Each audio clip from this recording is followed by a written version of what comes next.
Alors, je sors du champ des musées nationaux d'Île-de-France pour évoquer plusieurs châteaux de l'ouest de la France qui ont accueilli des collections des musées des Beaux-Arts de Lille, Cambrai, Valenciennes, sur lesquels j'ai travaillé. Vous le verrez, de nombreux points communs sont visibles entre les dépôts que je vais évoquer et ceux des musées nationaux. Pour commencer, j'aimerais citer un extrait d'une lettre du 2 septembre 1939, dans laquelle Léon Slauve, industriel du Nord, propriétaire du château de la Madeleine à Varades, près d'Angers, s'adresse à Ernest Gaillard, conservateur du musée des Beaux-Arts de Cambrai à l'époque. Je cite: « Un de mes voisins vient de s'arranger avec le musée de Douai pour mettre à l'abri dans sa propriété les œuvres d'art que cette administration désire mettre en sûreté. J'ai une vaste propriété à 1 kilomètre du bourg de Varades et à proximité de la route nationale Angers-Nantes.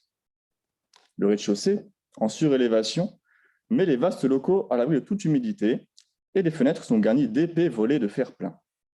Si vous envisagez le déplacement d'œuvres d'art du musée et que vous n'aviez pas encore pris de décision à ce sujet, je serais heureux de pouvoir m'arranger avec vous et, dans ce cas, vous devriez me le faire savoir. » Cet extrait résume plusieurs points essentiels, à savoir, en premier lieu, la sélection des dépôts, selon les critères de conservation précis, et l'entente, l'arrangement avec le châtelain. Puis la dimension de sécurité, à travers les mots de sûreté, d'abri, à la fois pour les collections, mais aussi pour les résidents. Enfin, la notion d'évacuation des collections, ici évoquée par le terme de déplacement, plus neutre, et ne donnant pas l'image d'une urgence absolue. Ces 3 points formeront les 3 axes de mon intervention qui nous fera voyager de musée du Nord en château dépôt de l'Ouest, puis de dépôt en dépôt, pour y évoquer la vie quotidienne, et enfin de la Bretagne jusqu'au grand dépôt du Grand Lucé dans la Sarthe. Je souhaiterais d'abord revenir sur quelques éléments de contexte pour restituer les événements, en vous présentant ce tableau simplifié qui appelle quelques remarques. J'aimerais attirer votre attention sur plusieurs points. D'abord, les dates d'évacuation, notamment du Palais des Beaux-Arts de Lille, en 2 temps, 1939 et 1942. 2 séries de dates en 1942, car non seulement les collections des dépôts situés dans l'Ouest devront être à nouveau déplacées, mais également les collections du Palais des Beaux-Arts de Lille, dont la collection Vicard, rassemblant des dessins de grands maîtres tels Raphaël. Cela conduit à mon deuxième point, car il faut noter que seulement 105 toiles du Palais des Beaux-Arts sont évacuées en 1939, un chiffre peu élevé compte tenu de la valeur intrinsèque des collections, ce qui mènera à cette seconde évacuation du musée. Dernier point, la concentration des châteaux dans la colonne de droite, près de ce que l'on pourrait appeler une zone maritime, visible à travers cette carte de la Bretagne, où l'on voit en bleu les dépôts de la Bourbanzais et de Trévarez, pour le Palais des Beaux-Arts de Lille, en rouge les dépôts de Rosambeau et de Beaumanoir, pour les musées des Beaux-Arts de Cambrai et de Valenciennes, en vert le dépôt de Kerjan, qui accueille les œuvres du musée des Beaux-Arts de Cambrai, et enfin en jaune le dépôt du Grand Lucé dans la Sarthe, qui va regrouper les collections de ces 3 musées. L'idée est en effet de ne pas disséminer les collections au sein du territoire pour procéder à l'avenir à un éventuel regroupement des collections. Mais l'évolution du conflit mondial implique de repenser cette mise à l'abri des collections restées sur place. Et dès le 15 septembre 1941, les autorités d'occupation ordonnent l'évacuation sur une profondeur d'environ 30 km, mais souvent plus, des collections et des musées situés le long de cette zone maritime et qui n'avaient pas été comprises dans les évacuations de 1939 et 1940. C'est notamment le cas des dépôts situés le long des côtes de la Manche, comme Rosambeau, Kerjan, Bourbanzais par exemple. Mais la zone à risque s'étend jusqu'au nord et jusqu'à Lille et Valenciennes. Ces dépôts, avant la seconde évacuation de 1942, constituaient pourtant dans l'ensemble de parfaits refuges. J'aimerais revenir sur ce critère de sélection de ces lieux destinés à accueillir les chefs-d'œuvre de musées. Ces critères sont multiples et l'on pense d'abord à quelques évidences. L'éloignement de la zone de conflit, mais l'endroit le plus loin n'est pas forcément le plus sûr. La distance entre le dépôt et les agglomérations, pour éviter autant que possible les bombardements aériens. Au sein même du dépôt, on songe aux caves, qui pouvaient servir d'abri anti-aérien. Mais l'idée ne fut pas retenue, car l'humidité est un frein direct au stockage d'œuvres d'art pendant plusieurs mois. La revue Museion, dans le numéro 47-48 de l'année 1939, énumère d'autres critères. Un entourage boisé, pour le charbon notamment, même si un parc densément peuplé d'arbres était dangereux. Un point d'eau relativement proche, en cas d'incendie notamment. La présence d'un atelier ou d'une réserve, un outillage adapté. En effet, les objets pouvaient être parfois emmenés dans les dépôts sans emballage, donc il fallait pouvoir confectionner les caisses sur place. Des locaux salubres et suffisamment vastes. Et enfin, une température appropriée pour la préservation des œuvres et le quotidien des résidents. L'examen du lieu ainsi que des repérages préalables sont obligatoires et l'élaboration de tableaux, de listes, comme celle-ci, pour juger des conditions d'hébergement, est nécessaire au cours des visites effectuées. Pour Lille, le choix se porte sur le château de la Bourbanzais, situé dans la partie inférieure de ce tableau, tandis que le château de la Briantais, situé en partie supérieure, situé aussi en Ille-et-Vilaine, est un temps envisagé, mais finalement écarté au dernier moment. D'un côté, le château de la Bourbanzais, propriété du marquis de Lorgeril, présentait des conditions idéales pour apporter les œuvres d'art ainsi que des archives et en quantité. On le voit dans la première colonne, en bas, musée de Lille, archives et bibliothèque de Roubaix, musée, objets classés de Bailleul, Roubaix, Tourcoing, etc. Ces conditions d'accueil et de conservation sont en effet excellentes, de nombreuses pièces, une situation au milieu des terres et des bois, assez loin de la route de Rennes à Saint-Malo, etc. De l'autre, le dépôt de la Briantais, malgré un chauffage inexistant, la rubrique néant dans la colonne du milieu et la ligne du haut, une protection contre l'incendie non assurée, les pompiers étant à plusieurs kilomètres, et une salubrité relative, accueille toutefois les archives municipales de Lille. Une fois les critères de conservation des œuvres réunis, il faut s'assurer de la bonne disposition du propriétaire à entreposer des œuvres d'art chez lui et à veiller sur elles. Grâce à des relations mondaines d'amitié ou de voisinage et de campagne, la prise de contact est plus rapide. Le fils du marquis de Rosambeau, par exemple, qui devait accueillir les collections des musées des Beaux-Arts de Cambrai et de Valenciennes, était le maire de Lanvelec, ce qui a permis de faciliter l'installation des œuvres au sein du château. Mais le marquis impose ses conditions, demandant que telle pièce ne soit pas occupée ou que l'on ne recrutât pas de gardiens étrangers. On en vient à comprendre la réaction de Frédéric Hébrard, qui, dans la chambre de Goethe, dit, je cite, « Une des vertus de la Traîne, c'était que ce château n'avait pas de châtelain. Les conservateurs errants savaient quelle chance cela représentait. Généralement, la coexistence avec les preux qui ouvraient leurs portes aux collections nationales commençait dans l'idylle, puis ça tournait très vite mal. Pour quelles raisons? Des soucis financiers, des relations parfois difficiles avec conservateurs et gardiens, la peur de la réquisition militaire de force du château peuvent être évoquées. Une fois l'accord du propriétaire du château obtenu, l'évacuation des collections pouvait être lancée. Alors, sans détailler la chronologie des convois des collections, je voudrais néanmoins vous mentionner un carnet, le journal de bord de Paul Le Hague, un témoignage précieux qui permet de se rendre compte du trajet qu'a pu effectuer le gardien du musée de Lille jusqu'au dépôt. Dans son convoiement, le gardien rencontre de nombreuses difficultés de plusieurs natures, des camions trop petits pour convoyer des grands formats de toile, des changements de direction au cours d'un convoi après le refus d'une châtelaine d'accueillir les œuvres, ou encore un sentiment d'abandon de la part de certains responsables. Une fois arrivé au dépôt, pouvait-on y mener une vie de château? Pour évoquer la vie quotidienne dans ces dépôts, il faut d'abord parler des relations entre les différents résidents. Les gardiens étaient parmi les premiers chargés de la surveillance Et ces derniers étaient recrutés souvent sur place, dans l'entourage du préfet ou du maire.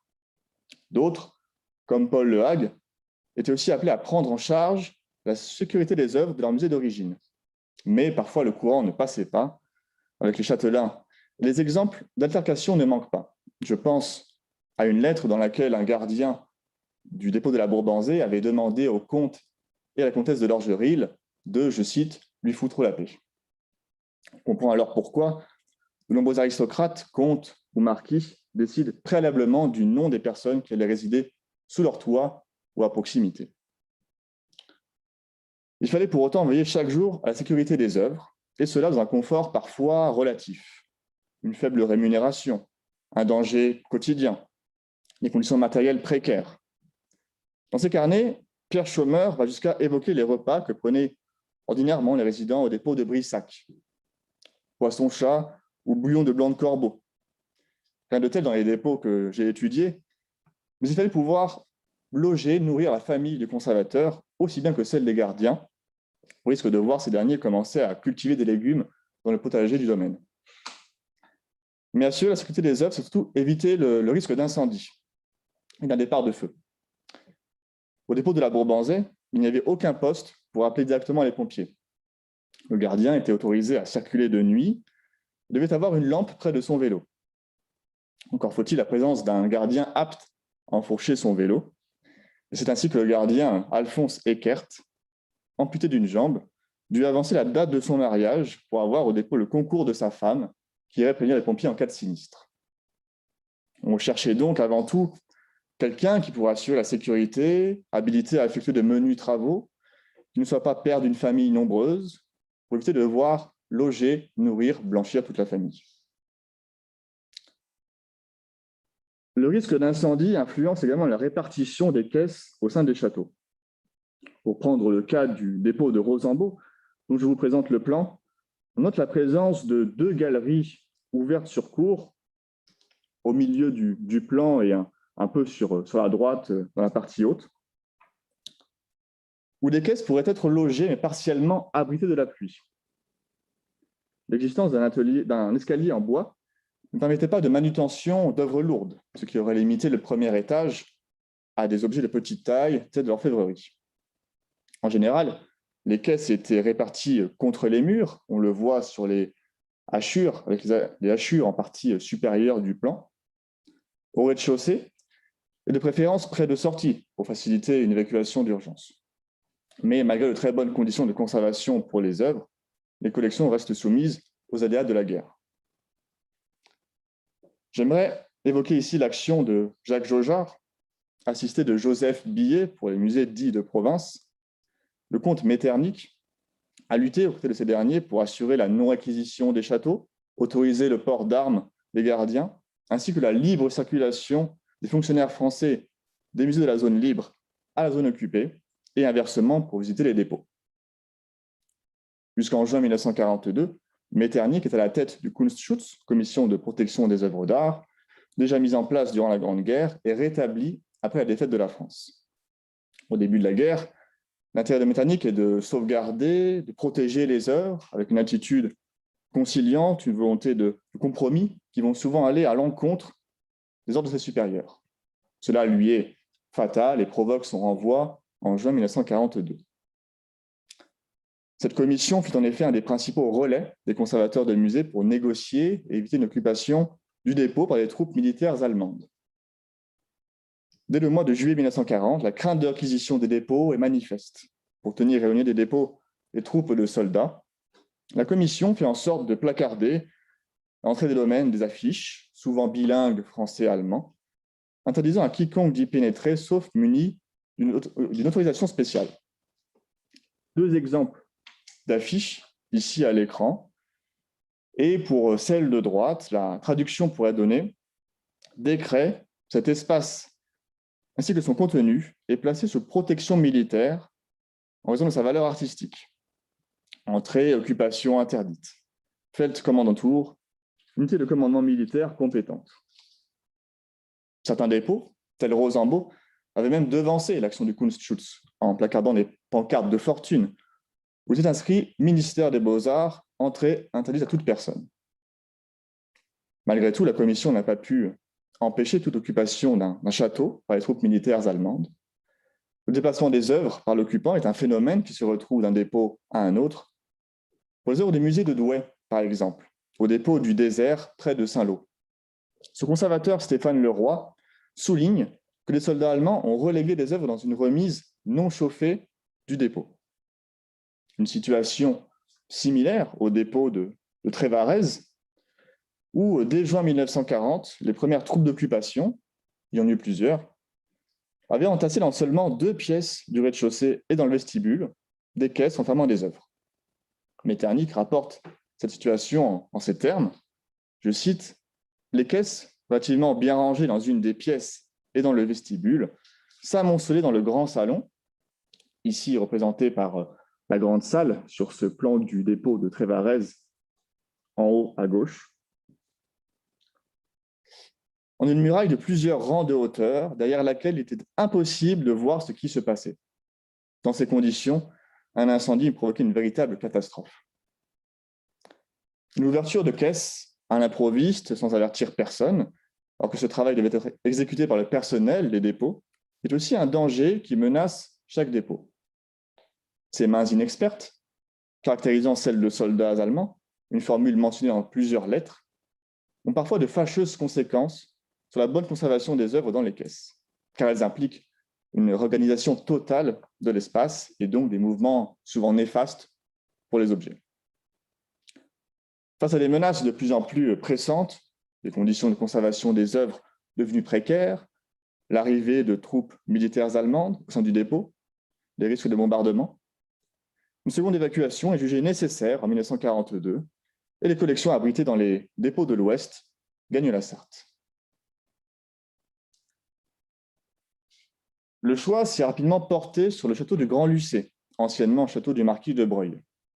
Bâti vers le milieu du XVIIIe siècle, ce château paraît idéal pour abriter les patrimoines des musées du Nord. L'accès très facile, présentant des entrées très grandes, où les camions peuvent arriver à pied d'œuvre, de nombreuses pièces de réception. Le rez-de-chaussée, situé dans cette partie supérieure du plan, peut ainsi abriter les œuvres de dépôt de Trévarez, de Kerjean, de Rosambeau. De plus, une grande salle d'allées conviendrait à l'archéologie, ainsi qu'aux sculptures de pierre et bois. Et les autres salles avec parquet conviendraient parfaitement pour les peintures. Quant au premier étage, situé dans cette partie inférieure du plan, il peut aisément recevoir les petites caisses. On le voit à travers l'accueil de la collection Vicard, 53 caisses notamment, de caisses aussi d'objets classés, à la fois venant de Lille, de Cambrai notamment. Pour vous donner une idée de l'espace que représente ce dépôt, 1000 mètres carrés pour le rez-de-chaussée et le premier étage sont disponibles. On retrouve tous les critères de sélection des dépôts mentionnés précédemment. Et au printemps 1942, une fois les œuvres arrivées au dépôt, les conditions de conservation semblent donc idéales, mais seulement pour un temps. En effet, le château et son domaine ont été occupés, du moins réquisitionnés, pour abriter des troupes d'occupation et du matériel militaire. Au mois de juillet 1942, un cantonnement de soldats arrive au dépôt et demande à visiter les communs non utilisés et le parc.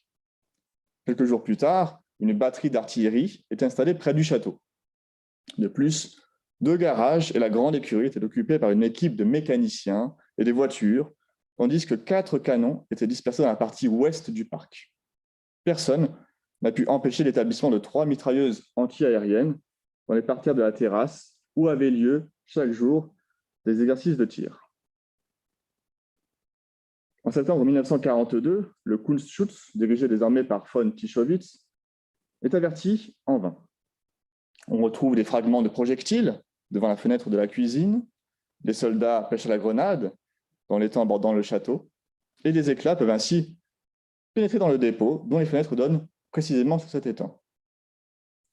Un officier aviateur des troupes d'occupation a même tenté d'installer un observatoire sur le toit du Grand-Lucé, une cible de choix pour les bombardements aériens de la part des avions alliés. Ces exemples montrent toutefois que les unités d'occupation cherchent à prendre de plus en plus possession des dépôts, à les sécuriser autant que possible contre d'éventuelles attaques ennemies. Les domaines étant souvent situés près d'une forêt ou d'un parc, les risques d'un largage de parachutistes dans une zone boisée, on la distingue autour du château, à la fois à droite et dans la partie supérieure de cette photographie, pousse les officiers allemands à demander un marquage des arbres pour éclaircir le terrain. La crainte d'une offensive sur les dépôts animait les soldats occupant les lieux. Par chance, jusqu'au combat de la Libération, le dépôt du Grand-Lucé ne connaît pas, à ma connaissance, de risque majeur lié à une occupation intempestive du château ou à des combats rapprochés entre maquisards résistants et soldats allemands, contrairement au dépôt de Valençay, par exemple. Tous les dépôts n'ont pas eu cette chance de compter sur une relative tranquillité. L'absence de réelle couverture photographique des événements, et de la protection, des évacuations et de la protection des œuvres sur place m'empêche de bien illustrer mes propos. Mais je voudrais vous montrer cette photographie qui représente en 1945 au Grand-Lucé Germain Bazin à droite et James Roheimer, à l'époque officier américain de la commission Roberts de protection des œuvres d'art. Les autorités françaises et américaines posent devant un des chefs-d'œuvre du Palais des Beaux-Arts de Lille, les Vieilles de Goya, qui, après quelques années d'exil, n'ont pas pris une ride. Cette photographie illustre la réussite globale de l'évacuation et de la protection des œuvres durant ces années de guerre. À partir de 1945, dans les années qui suivirent, les convois se multiplient pour transporter des caisses d'œuvres d'art, exilées déjà depuis plusieurs années. Toutefois, certaines œuvres du musée des Beaux-Arts de Valenciennes ont été confiées dès octobre 1945 au musée de Compiègne pour être restaurées. Cette prolongation d'exil a d'ailleurs inquiété les collectionneurs valenciennois qui voulaient voir rapidement rentrer leurs œuvres.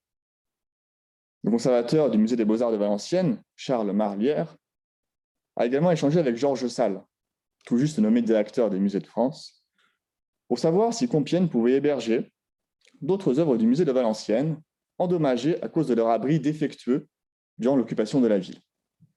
Les œuvres pourraient alors hiverner et être remises en état à Compiègne. En somme, ce dernier exemple montre toute la solidarité, la coopération entre conservateurs de musées pour proposer des solutions lorsque les collections sont trop endommagées ou lorsque les salles des musées ne peuvent, en l'état, accueillir des œuvres. Le palais Saint-Vaast d'Arras et le palais des Beaux-Arts de Lille furent par exemple choisis comme lieu d'accueil après les destructions qu'a connues le musée des Beaux-Arts d'Arras. La reconstruction se met peu à peu en place pour des musées qui doivent retrouver une dynamique, comme celle qu'avaient connue les musées de Lille et de Cambrai notamment à la fin des années 1930. Mais il faudra souvent attendre les années 1950 pour retrouver une activité culturelle normale. L'entraide et la coopération sont également au cœur de ce parcours à travers les châteaux-dépôts de l'ouest de la France. La préparation et l'évacuation des collections, des musées des Beaux-Arts de Lille, Cambrai et Valenciennes, souvent dès 1936, ainsi que l'action, je dirais parfois la lutte des châtelains, gardiens, conservateurs au sein des châteaux, ont permis de dresser un bilan très positif de l'opération sans réelle perte majeure. Je vous remercie pour votre attention.